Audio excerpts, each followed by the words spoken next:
গঙ্গা, আরেকটির নাম হচ্ছে মুক্ত গঙ্গা, আরেকটির নাম হচ্ছে প্রেম গঙ্গা। তাহলে অনন্ত গঙ্গাটা কি? অনন্ত গঙ্গাটা হচ্ছে না, গঙ্গার যখন জন্ম হয়েছিল আমরা সকলেই জানি, বিষ্ণুর যুগ পাদদেশ থেকে, যুগল পদ থেকে গঙ্গার জন্ম হয়েছিল। গঙ্গার জন্ম হয়েছিল বিষ্ণুর যুগ পদ থেকে, গঙ্গার জন্ম হয়েছিল। সেই জন্ম হতে পড়েছিল কোথায়? ব্রহ্মার কুমণ্ডলা। সেই ব্রহ্মার কুমণ্ডলার মধ্যে যখনই পড়েছিলেন, গঙ্গা বন্দী হয়ে গেল, বন্দী হয়ে গেল। তাই সেই গঙ্গাকে মুক্ত করবার জন্য কে এসেছিল বাবা? রাজা ভগীরথ। গঙ্গাকে কে এনেছিল বাবা? রাজা ভগীরথ।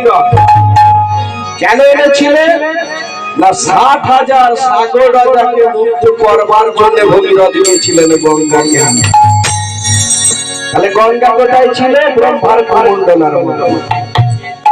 এদিকে ভগীরথ শঙ্খ বাজাতে বাজাতে গিয়ে যখন ওই মুক্ত করে নিয়ে আসলেন কুমণ্ডলা থেকে, সেই গঙ্গাকে নিয়ে সাগর রাজারা 60,000 তারা মুক্তি পেয়ে গেল। তাহলে তার নাম হলো কি? মুক্ত গঙ্গা। আর একটার নাম হচ্ছে প্রেম গঙ্গা। প্রেম গঙ্গা কোথায় মা? প্রেম গঙ্গা হচ্ছে যারা কৃষ্ণ নামে বাবা, যারা গৌর উপাসনা করেছে তারাই। এই নাম বলিতে বলিতে যখন নয়নের অশ্রুধারা ঝরে পড়ে, সেই অশ্রুধারা যখন নয়ন হতে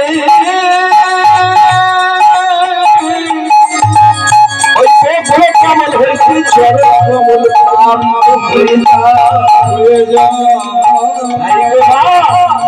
সব গঙ্গা শুকিয়ে যাবে, কিন্তু নয়নের জল যদি একেবারে বেরোতে শুরু করে কোনদিন সে গঙ্গা শুকিয়ে যায়। তাই এর নাম হলো প্রেম গঙ্গা। সেই সুরধরের গঙ্গাটায় অনন্ত ঠাকুর আমার কি করছে? তুলসী পত্র আর নয়নের জল দিয়ে যখন ভাসাতে শুরু করলে, যেদিকে স্রোত যায় সেদিকে তুলসীর পত্র চলে যায়। একদিন দুদিন নয় বাবা, 12টা বৎসর ভাসাচ্ছে। সেই 12টা বৎসর যখন অতিবাহিত হয়ে গেল, কিন্তু সেই দাপরের কৃষ্ণ